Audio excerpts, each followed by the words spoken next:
Mark 8, verses 1 to 38.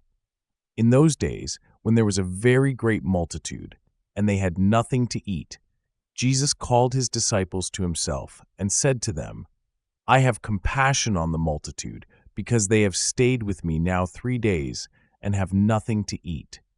If I send them away fasting to their home, they will faint on the way, for some of them have come a long way.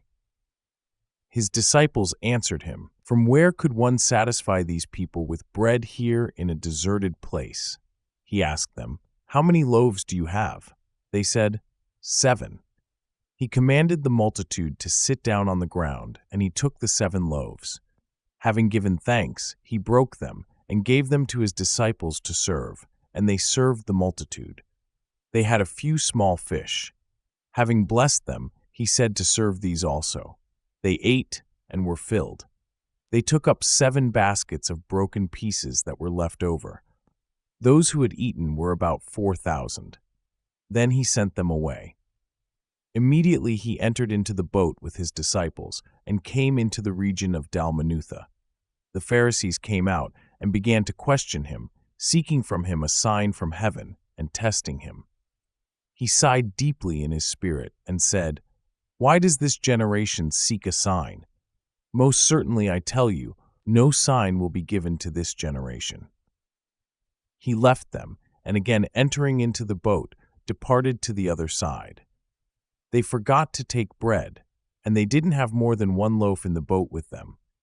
He warned them, saying, Take heed, beware of the yeast of the Pharisees and the yeast of Herod.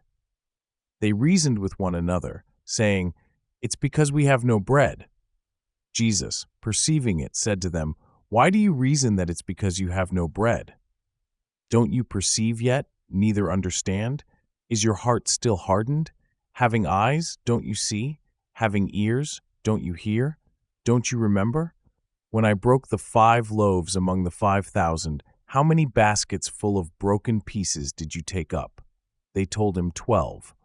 When the 7 loaves fed the 4,000, how many baskets full of broken pieces did you take up? They told him 7. He asked them, Don't you understand yet? He came to Bethsaida. They brought a blind man to him and begged him to touch him. He took hold of the blind man by the hand and brought him out of the village. When he had spat on his eyes and laid his hands on him, he asked him if he saw anything.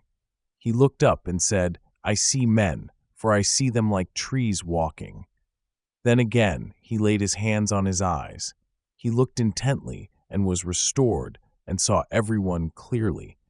He sent him away to his house, saying, Don't enter into the village, nor tell anyone in the village.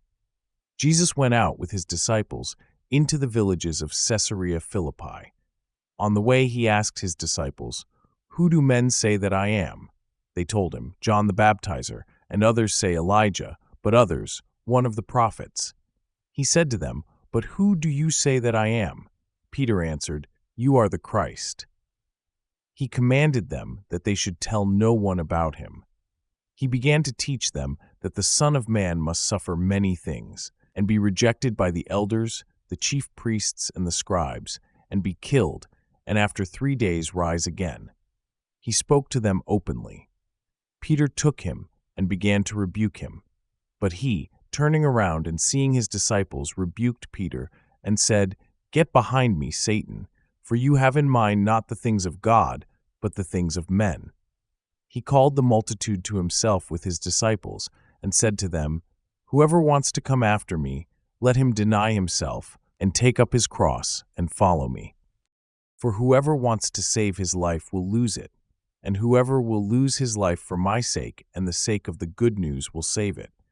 For what does it profit a man to gain the whole world and forfeit his life?